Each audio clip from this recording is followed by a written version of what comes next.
자, 정보 처리 이론에서 정보의 동그라미. 이것이 이제 정보가 처리되려면 어느 정도 기억 과정을 이해하실 필요가 있다라고 하는 겁니다. 기억 과정의 3단계인데요.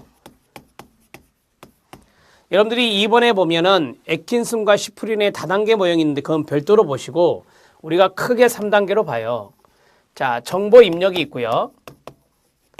정보 입력이 있고 그 다음에 정보의 저장이죠. 이 저장을 우리가 무엇이라 한다? 유지한다 라고 정리했어요. 유지한다. 그 다음에 정보의 인출입니다. 세 가지 의문점인데 그냥 기억 과정 3단계 이렇게 정리하셔도 돼요. 자, 이것을 우리가 부호하다 그랬습니다. 부호하다 이렇게 말씀드렸고요. 자, 그 다음에 두 번째 이게 파지와 연관성이 있다 그랬죠. 파지는 저장이다 그랬어요. 저장은 유지와 관련됩니다. 세 번째 인출은 말 그대로 인출, 끄집어낸다 라고 했죠. 끄집어내는 과정을 우리가 인출이다 이렇게 이야기했습니다. 자, 부호화는 기억이 수긍하는 기호로 바꾸는 거, 기호로 전환시키는 겁니다. 기호로 전환시키는 것을 우리가 부호하다 이렇게 간단히 이야기할 수 있겠네요. 자, 여기까지 해서 뭐 기억 과정의 3단계라 할 수 있고요. 우리가 여기 기억의 과정에서 기억에 작용해서 세 가지 의문점이라고 하는데 첫 번째가 입력의 부분, 두 번째가 유지의 부분, 세 번째가 인출의 부분이다. 이렇게 알고 계시면 되겠습니다. 2번 들어갑니다. 애킨슨과 시프린의 다단계 모형이 나왔는데요. 자, 이 박스 안에 있는 것도 시험에 예전에 출제가 됐어요. 순서로.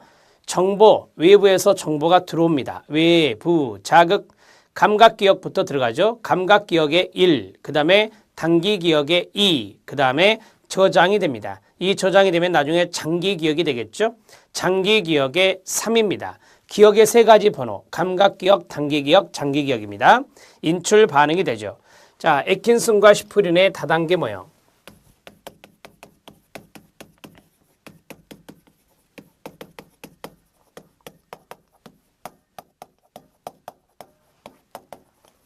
자, 밑에 기출문제 확인 학습을 봐주시기 바랍니다. 애트킨슨이라고 되어 있죠. 애킨슨과 같은 말이고요. 시프린의 이중기억 모형이란 말이 있습니다. 이중기억 모형. 시작. 이중기억 모형. 이중기억 모형.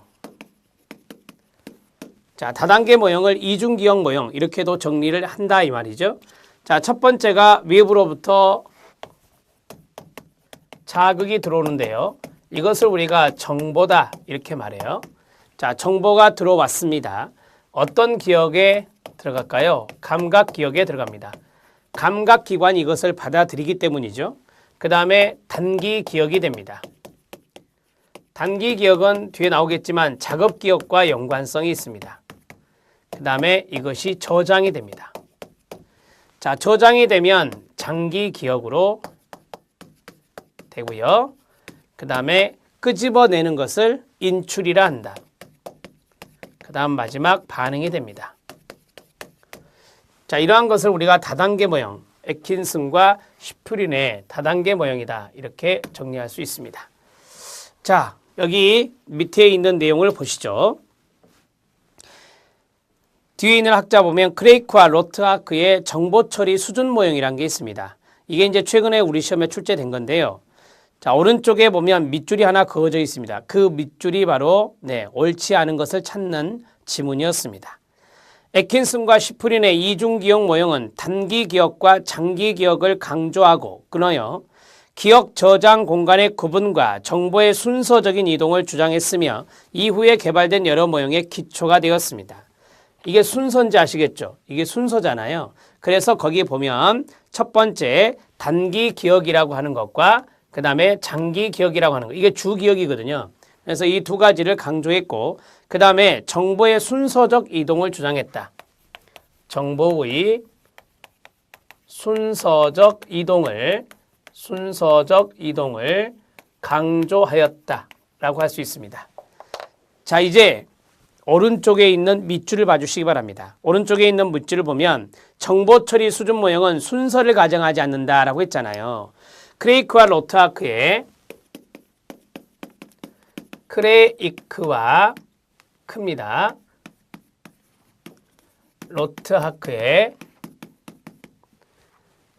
정보 처리 수준 모형. 앞에 있는 이중기억 모형과 이 정보 처리 수준 모형의 차이점이 나와 있었잖아요. 차이점에서 이 모형은 순서를 가정하지 않는다.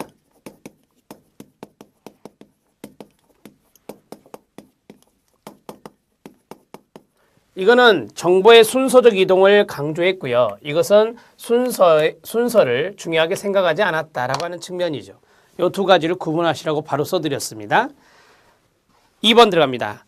크레이크와 로트하크의 정보처리 수준 모형은 인간의 기억 체제를 정보의 부호화, 저장, 인출과 같은 능동적인 일련의 정보처리 과정으로 보는 기억 이론이다 라고 했습니다. 부호화, 그 다음에 저장, 인출. 자, 여기다 쓰겠습니다. 힌트가 여기 있잖아요. 정보처리 수준이라는 단어에서 정보처리라는 단어가 있잖아요. 부호화, 점, 그 다음에 저장, 점, 인출의 능동적인 정보처리 과정으로 본다. 능동적인 정보처리 과정으로 간주한다. 이게 바로 정보처리 수준 모형이다 이 말이죠. 자, 양가로 1번 정보처리 수준 모형 지지자들은 정보를 배우려고 의도하고 있을 때 더 철저하게 정보를 처리하지만 학습 의도 자체보다는 처리의 깊이가 학습 성공에 영향을 미친다고 주장한다라고 했습니다. 이 정보 처리의 깊이가 중요하다라고 하는 거죠. 학습의 의도 자체보다는. 자, 그래서 정보 처리의 깊이가 학습 성공에 영향을 미친다. 정보 처리의 깊이가, 이런 단어가 꼭 나와야 돼요. 정보 처리 수준 모형이니까 정보 처리의 수준 깊이가, 깊이 수준이 그럴게요. 깊이 수준이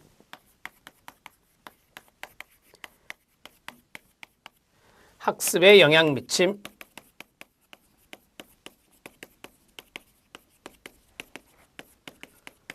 이런 식으로 하나씩 정리해 나가시면 되겠습니다. 정보처리 수준 모형은 이중기억 모형과 대조된다. 그렇죠? 대조의 동그라미요. 정교화라는 개념이 첨가되었고 정보를 받아들일 때 분석 수준이 높을수록 분석 수준은 정보 처리를 통한 분석이에요. 이것이 높을수록 기억이 잘 된다라고 했습니다. 정보 처리 수준의 깊이, 첫 번째가 지각입니다. 두 번째가 분석이라고 되어 있죠. 첫 번째 지각은 환경에 대해 즉각적으로 깨닫게 해주며 보이는 형태 그대로만을 분석하는 게 지각입니다. 구조적 분석, 좀 더 깊은 수준에서 입력의 구조적 특성을 분석하고요. 의미적 분석, 입력의 의미를 분석하는 거로 무엇인지를 깊게 분석하는 게 바로 의미적 분석이라 볼 수 있습니다. 의미 수준의 분석이 최선의 기억을 하게 되고요. 결론적으로 공부가 재미있어야 기억이 잘하며 재미있게 의미를 분석하면서 공부를 해야 정교화가 잘 되어서 기억을 잘하게 된다라고 하는 것입니다. 자, 그러면 이 지금 여기 있는 내용들이 쭉 나와 있단 말이에요. 크레이크와 로트하크의 이야기가 나와 있는데 여기에서 정교화가 포함되었다. 정교화의 개념이 포함되었고요. 정교화는 뒤에 또 나올 겁니다. 자, 포함되었고 우리가 이제 분석을 할 때 정보 처리 분석의 수준이 분석 수준이 높을 때 기억이 잘 된다라고 했었죠. 그러면 첫 번째가 뭐였냐? 지각이었습니다. 환경으로 들어오는 지각. 그 다음에 구조적 분석이란 게 있었습니다. 그 다음에 의미적 분석이 있었습니다. 어떤 게 가장 깊은 수준입니까? 의미적 분석이죠. 의미적 분석이 가장 기억이 잘 됩니다. 의미적 분석을 했을 때 세 번째 단계는 지각, 구조적 단계, 구조적 분석, 의미적 분석인데 의미적 분석이 가장 깊은 수준이거든요. 가장 깊은 수준이어서 바로 기억이 잘 된다. 이렇게 정리해 주시면 되겠습니다. 이렇게 정리해 놓고요.